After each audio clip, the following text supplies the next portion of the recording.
अच्छा, एक बात आपने देखी होगी, बाण को चलते तो देखा होगा।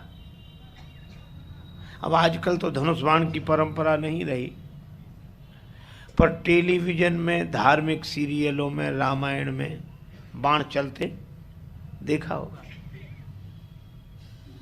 अच्छा, अब एक बात हम आपसे पूछते हैं, बाण चलते तो देखा है आपने, पर बाण के पांव देखे हैं?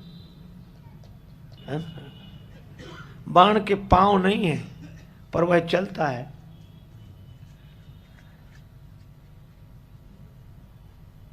बिना पांव के चलता है, बिनु पग चलई। बाण बिना पांव के चलता है।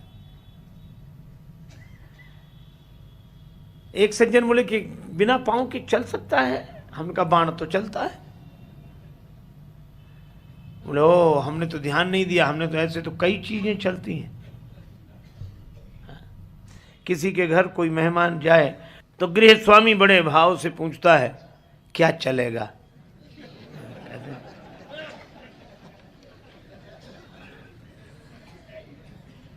चाय चलेगी कि दूध चलेगा, ठंडा चलेगा कि गर्म चलेगा? अच्छा, लोग बता देते हैं कि भाई चाय चलेगी, दूध हम नहीं लेते। कुछ लोग कहते चाय हमें अनुकूल नहीं, दूध हम ले लेंगे। पर एक आदमी तो बड़ा विचित्र था, उससे जब पूछा कि क्या चलेगा, दूध की चाय, वो भी कम विचित्र नहीं था। बोला जब तक चाय बने तब तक दूध ले आओ, उसको दोनों ही चलेगा। कई बार लोग ऐसे भी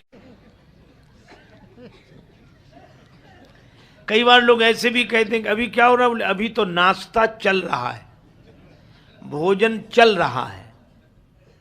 तो भोजन के भी पांव नहीं होते, नाश्ते के भी पांव नहीं होते, दूध और चाय के भी पांव नहीं होते, पर ये भी चलते हैं। पर एक बात है, जिन जिन के पांव नहीं होते वे किसी न किसी के हाथ से चलते हैं। चाय चलेगी तो किसी के हाथ से। इसी तरह बाण के पांव तो नहीं है। हनुमान जी से किसी ने कहा आप राम जी के बाण बन गए। हाँ, तो आपके चरण तो है नहीं, फिर कैसे चल रहे हो?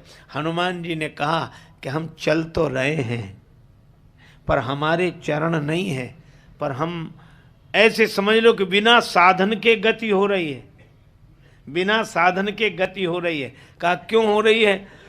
हनुमान जी ने कहा कि हम बाण हैं और बाण की गति चरण के आधार पर नहीं होती, बाण की गति तो जो उस बाण का मालिक है उसके हाथ में होती है।